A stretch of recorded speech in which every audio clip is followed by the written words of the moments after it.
Tonight at 6 p.m. Eastern over on Jaguar Gator 8, a new college football video drops.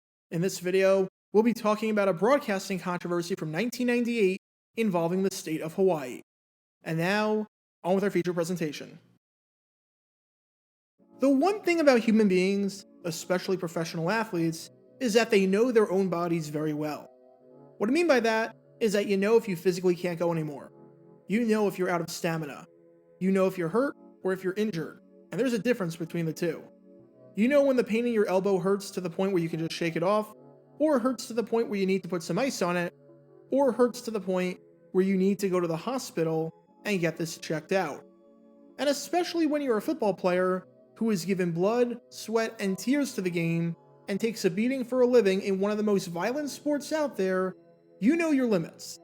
You know when you've got enough in the tank to push for one more play, and you know when you're done and you need a breather because you just can't go anymore. With that, the man you've been watching this whole time is Los Angeles Chargers tight end Gerald Everett. He's been around the block quite a bit. He's been in the NFL since 2017, playing for the Rams and the Seahawks before coming here to Los Angeles. And after playing football in high school, playing college football at UAB and South Alabama, and then playing in the NFL for 5 years before this season, the man who knows Gerald Everett's body the best is Gerald Everett. You know who's not the man to make that decision? Brandon Staley. Because when you let Brandon Staley decide what's best for Gerald Everett with regards to his stamina and his health, and you completely ignore his input, you get what happened in yesterday's game. For those who aren't watching this in the immediate aftermath of the game, here's a brief rundown of how we got to this point in the contest. It's September 15th, 2022.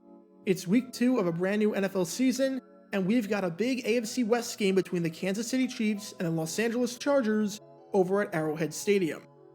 Aside from the fact that this was a big game due to the divisional rivalry aspect of it, the fact that the Chiefs and Chargers entered the season as two of the favorites to win the Super Bowl, and as two of the most talented rosters on paper in the NFL, and the fact that this was the first ever Thursday Night Football game on Amazon, ushering in a new era of watching football, this was a big game because of just how competitive this series has been. It's one of the best rivalries in football. Each of the last 3 meetings was decided by one possession, with 2 of them being decided in overtime. On paper, this was looking like it could be a highly competitive and fun contest. And that's what it was looking like through the first 3 quarters of action. After 3 quarters and 1 play, it was another close contest, as the 2 teams were tied at 17 apiece.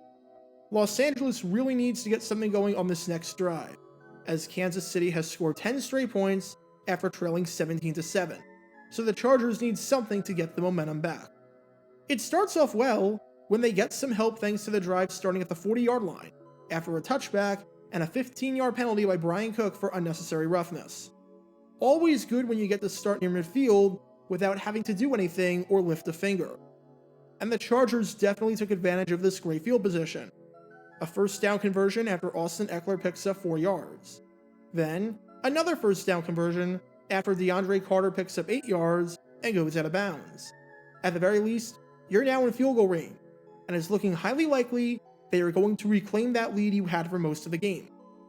Then, the play that felt like a backbreaker for the Chiefs, as Herbert throws short to the aforementioned Gerald Everett, who does a great job in the open field, and picks up 26 yards, getting all the way down to the 3-yard line. It was the second straight play that went Everett's way, and because of his efforts, the Chargers now have the ball 3 yards from the end zone, and 3 yards from retaking the lead and silencing the Arrowhead crowd. And after back-to-back catches from Everett, as well as him being on the field this whole drive, he's pretty exhausted, and understandably so. He's signaling to come out of the game. So naturally, head coach Brandon Staley complies, and takes Everett out to give him a breather so that he can come back on 2nd or 3rd down if necessary, and be a red zone threat. Oh, never mind. He's leaving him in. I mean, I'm not sure why you leave him in. You're essentially playing 11 on 10 for this next play, because Everett is clearly gassed, and he's not going to be able to help you out whatsoever, but okay. I guess you really want to go no huddle, and keep Kansas City from making any adjustments, even though you really don't have to do that here. But whatever. Even though Everett's clearly a liability here, due to his stamina bar being completely depleted, I guess this can still work. As long as you don't do anything stupid, like, I don't know, call a pass play where he's the intended receiver and have him run a route where if he can't get to it, it's a guaranteed pick six because the defender can just step in front of it with momentum, you're okay. As long as you don't do anything like that, this might be okay.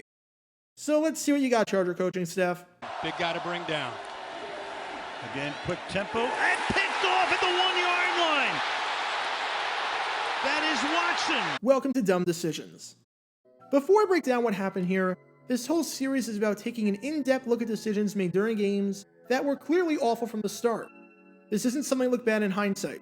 Rather, this is something look awful almost immediately. These are moves where your gut instinct tells you right away that there is no way this can possibly work. And sure enough, your gut instinct was smarter than that of an NFL head coach. And for this one, we're taking a look at the mind of Los Angeles Chargers head coach Brandon Staley. The Staley tenure in Los Angeles has been a, shall we say, interesting experiment thus far. On one hand, he's at the forefront of the analytics revolution when it comes to how he views a game, and some praise him for that, and for being aggressive and trusting his players, last night notwithstanding. Plus, he's above 500 as a head coach, which might be worth something after taking over a Chargers team that had a losing record in each of the previous 2 seasons before he arrived. On the other hand, holy cow, his coaching decisions sometimes stink. Flat out stink. Whatever the heck the ending of the Chargers-Raiders game was in Week 18 last year, the last game against the Chiefs, where he decided to go for it on 4th down every single opportunity he got, leaving tons of points on the board, and maybe being the biggest reason why they lost that game. And then, there's this absolutely awful decision where he not only refused to take Everett out of the game, even though he was clearly needing a breather and wanted to go out, but then had him be the primary receiver on an incredibly high-risk play, thanks to offensive coordinator Joe Lombardi loving stick routes as much as movie executives in the 80s love getting Kenny Loggins to do the soundtrack to their movie.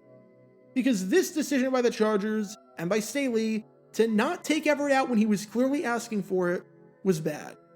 So with that being said, let's take a look at why leaving your exhausted tight end in the game, even though he's begging to catch his breath, and then having him be the primary receiver on a play where he can't run, is a really bad idea.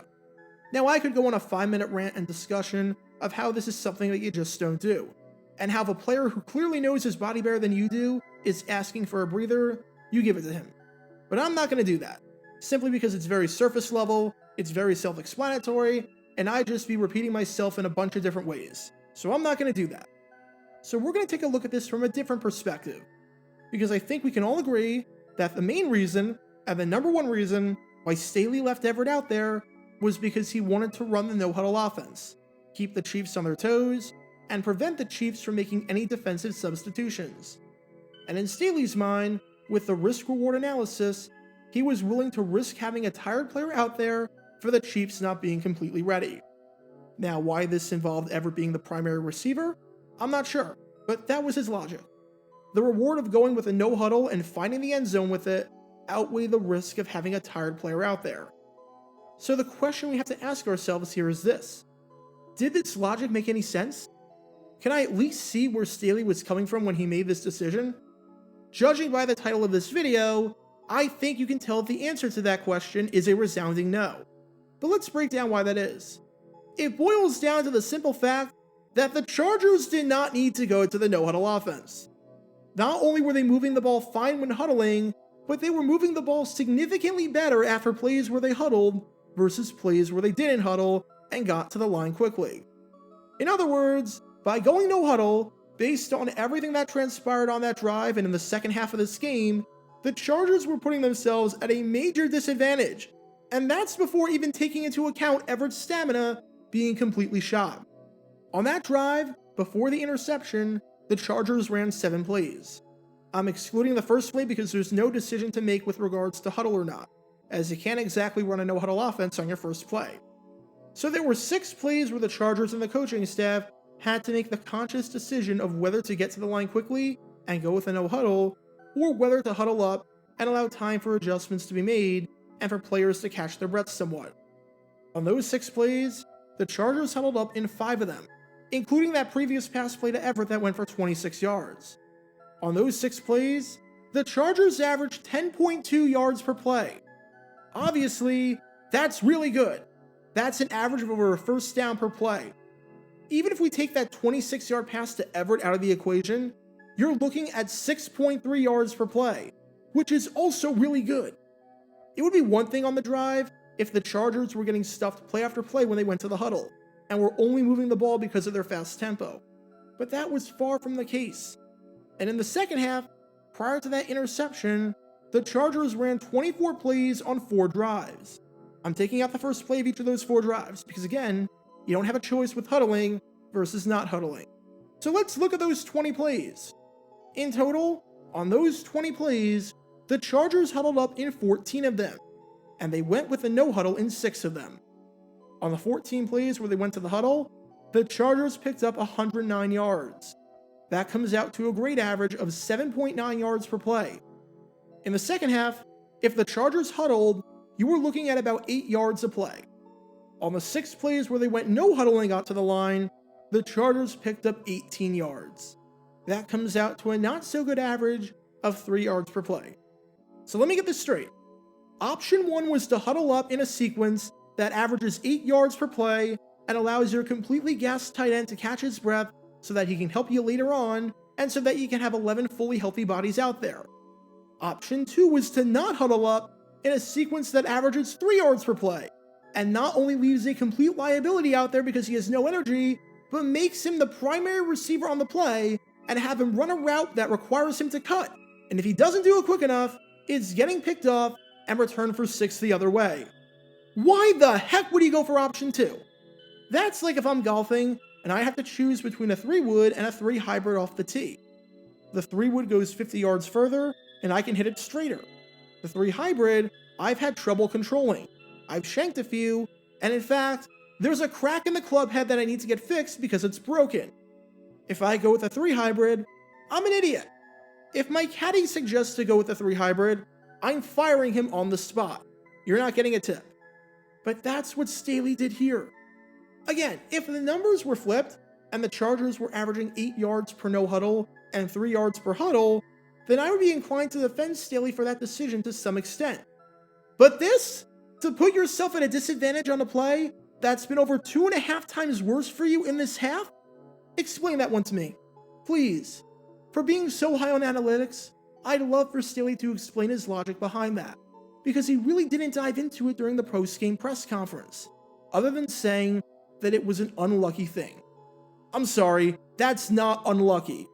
Unlucky is when you think something's going to go right, you have all the evidence to back it up, it's looking good, and then it backfires. Maybe the pass gets dropped, or maybe the referee throws a bad flag. Unlucky is not when it's very obvious a mile away that it's going to go wrong, and it does.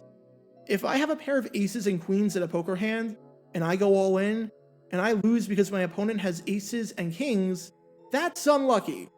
If I go all in with a 10 high card and I lose, that's not unlucky. That's just me being stupid and doing something that made no logical sense whatsoever. But again, that's what Staley did here. So what do we learn from all this? If you have a player who is begging to come off the field because he's too tired and he can't continue, trust him and take him out. He knows his own body and knows his own limitations. If you are going to leave that player out on the field, don't call a play where he is the primary target and he's running a route where, if it backfires, you're allowing a touchdown the other way.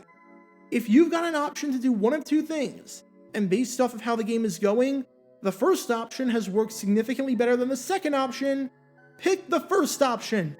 And by God, if you decide to pick that second option, which already puts you at a disadvantage, don't pile onto that disadvantage by leaving a clearly banged up player who's begging for a break in the game. Because when all these elements are in play, you can't exactly be surprised when this play backfires. Talk about a dumb decision. Get your official Jaguar Gator 9 merchandise by going to jg9shop.com, and be sure to like this video, ring the notification bell, and subscribe down below if you haven't already, as it helps the channel out a lot. And be sure to check out Twitch every Wednesday night at 9 p.m. Eastern for your chance to play NFL trivia and win cash prizes. Link in the description below. If you want to see videos like this condensed down to 60 seconds, then follow me on TikTok at Jaguar Gator 9. To see college football videos, subscribe to Jaguar Gator 8.